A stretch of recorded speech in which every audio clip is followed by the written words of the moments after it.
Good afternoon friend Priyanka लाइफस्टाइलेर नतून आरेकटी ब्लगे आमी प्रियंका आपनादेर सबाइके स्वागत जानाई। सबाई केमन आछेन? आशा करछि खूबই भालो आछेन और आपनादेर भालोबासाय आमराओ खूब भालो आछि।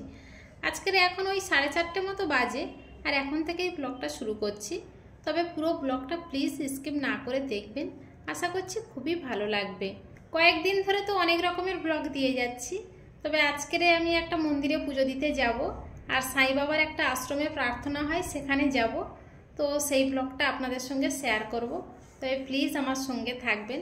आमी যতবার बेंगालोरे आसि এই কৃষ্ণ মন্দিরটাতে একটু পুজো দিয়ে যাওয়ার চেষ্টা করি, যতটুকুনি পারি আমি সেইটুকুনি দিয়েই ভগবানের ভোগ লাগিয়ে যাই। তবে নিজে হাতে তো ভোগ লাগাতে পারি না, ওখানে ব্রাহ্মণ রয়েছে তার হাতে দিলেই উনি ভোগটা লাগিয়ে দেয়। আর ওই যে বললাম যে এখানে একটা সাই বাবার আশ্রম রয়েছে, সেখানে সপ্তাহে 2 দিন প্রার্থনা হয়, বৃহস্পতিবার আর একটা কি বার আমার জানা নেই। তবে আজকের বৃহস্পতিবার আর এখানে প্রার্থনা শুরু হয় বিকাল 5টা থেকে। ঠিক টাইম মতো আমি চলে এসেছি আর এই যে ফুল বিক্রি করছে মাসির কাছ থেকে একটা ফুলের মালা নিয়েছি। ওই মাসিমাকে বলা হয়েছিল 4টে ফুলের মালার কথা, তবে মাসিমার কাছে তো এখনো 4টে ফুলের মালা রেডি নেই, তাই একটা নিয়ে আমি আশ্রমে যাচ্ছি। আপাতত আশ্রমের কাজটা সেরে আসি, ওখান থেকে ফিরে এসে মন্দিরে যাওয়ার সময় 3টে মালা এখান থেকে নিয়ে যাওয়া হবে। আশ্রমের ভিতরে ক্যামেরা করা নিষিদ্ধ, তাই আমি এর ভিতরে কোনো ভিডিও করতে পারিনি। কৃষ্ণার বাবা দূর থেকে যতটুকানি নিয়েছে সেইটুকানি আপনাদেরকে দেখালাম। আর ওখানে 1 ঘন্টা প্রার্থনা শেষ করে এই প্রসাদ নিয়ে চলে এসেছি। এখন তৃষ্ণা আর তৃষ্ণার বাবা খাচ্ছে। আপনাদেরকে তো ভিতর সাইডটা কিছুই দেখাতে পারলাম না, তবে যতটা সম্ভব আমি বাইরে থেকে দেখাচ্ছি। ওই যে রুমটা দেখছেন ওখানে কিন্তু প্রার্থনা হয় আর ওখানে সাই বাবার মূর্তি রয়েছে। এবারে চলুন মাসির কাছ থেকে ফুলের মালা নিয়ে এখন মন্দিরে যাব। এখানে এসে তো দেখি মাসির সব ফুলের মালা রেডি, আর মাসি এখন আমার প্লাস্টিকের মধ্যে গুছিয়ে দিচ্ছে। মাসির কাছ থেকে অনেকগুলো ফুলের মালা নেওয়া হয়েছে বলে মাসি আবার আমাকে মাথায় দেওয়ার জন্য একটা ফুলের মালা দিচ্ছে। এখানে বেশিরভাগ মেয়ে বউরা মাথায় ফুলের মালা দিয়ে যে যার কাজে রওনা দেয়। আমাদের ওদিকে যেমন বিয়ে বাড়ি হলে মাথায় দেয়, এদিকে তেমন কোনো নিয়ম নেই। সকালবেলায় যদি আপনি রাস্তায় গিয়ে দাঁড়ান দেখতে পাবেন কত মেয়ে বউরা মাথায় ফুলের মালা দিয়ে তাদের কাজের দিকে যাচ্ছে।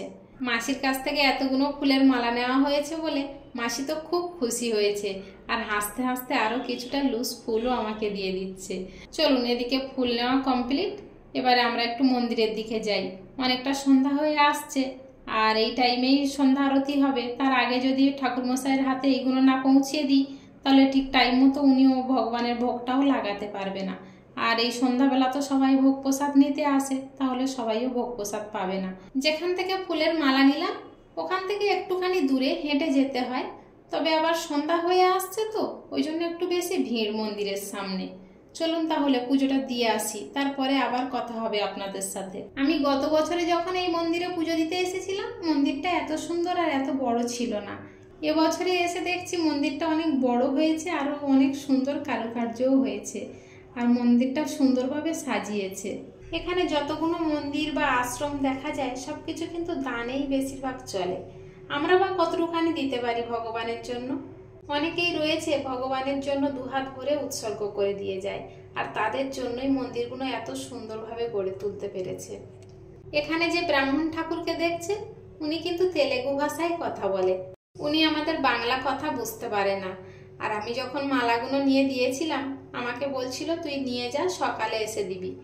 উনি যে কথাগুলো বলছে সব কিন্তু তেলেগু ভাষাতেই বলছে, আর আমি যা বলছি সেগুলো বাংলাতেই বলছি।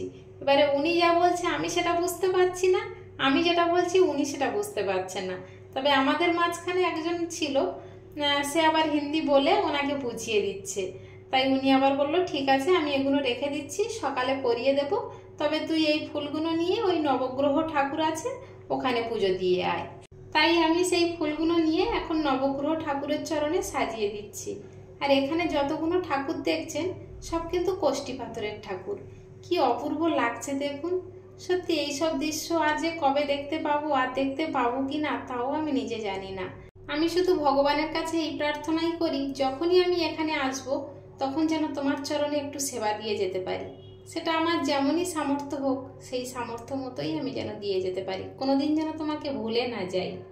চল এদিকে আমার সব ঠাকুরের চরণে ফুল দেওয়া হয়ে গিয়েছে, এবার একটু প্রণাম সেরে নিলাম। এবারে তৃষ্ণার বাবা প্রণাম করবে আর তৃষ্ণা তো প্রণাম করে নিয়েছে। তৃষ্ণার বাবার প্রণাম করা হয়ে গেলে এবার মন্দিরের দিকে যাব।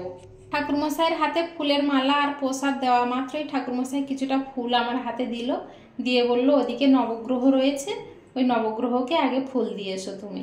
তাই আমি ওদিকে ফুল দিয়ে প্রণাম করে তাই এখন মন্দিরে আবার চলে এসেছি, আপনাদেরকে ঠাকুরগুলো সব দেখিয়ে নেব। এই মন্দিরে গণেশের মূর্তি রয়েছে, তিরুপতি বালাজির মূর্তি রয়েছে, আমাদের রাধা গোবিন্দের রয়েছে আর হনুমানজির মূর্তি রয়েছে। তবে যতগুলো মূর্তি এখানে দেখছেন সব কিন্তু কোষ্টি পাথরের মূর্তি, আর এখানে প্রচুর মানুষ কিন্তু এই মূর্তি দর্শন করতে আসে। আর আমি এই যেখানে প্রণাম করছি এটা কিন্তু গোবিন্দের চরণের ছাপ রয়েছে। চলুন, এদিকে আমি প্রণাম সেরে নিয়েছি, তৃষ্ণার বাবাও প্রণাম করে নিয়েছে। এবারে বাড়ির দিকে রওনা দেব, কিন্তু তার আগে ওই ঠাকুরের মন্দিরের সামনে এক বাবা বসেছিল, তৃষ্ণা তাকে কিছু দিয়ে একটা প্রণাম সেরে নিচ্ছে।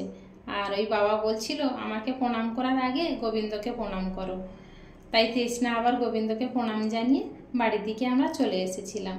আজকের সকাল থেকে রুমে রান্না করতে পারিনি, সকালে ঘুম থেকে উঠে মাত্রই চলে গিয়েছিলাম হসপিটালে। ওখান থেকে এসে স্নান সেরে মন্দিরের দিকে রওনা দিয়েছি। এবারে বাড়িতে এসেছি, এখন একটু রান্না করব, তারপরে খাবো। তাহলে চলুন, আজকের ব্লগটা এখানেই শেষ করছি। দেখা হচ্ছে খুব শীঘ্রই নতুন আরেকটি ব্লগের সাথে। ততক্ষণ পর্যন্ত সবাই ভালো থাকবেন, সুস্থ থাকবেন, সাবধানে থাকবেন। আর ব্লগটা কেমন হলো অবশ্যই কমেন্টে জানাবেন। ভালো লাগলে একটা লাইক করে দেবেন। সবাই ভালো থাকবেন, সুস্থ থাকবেন, সাবধানে থাকবেন।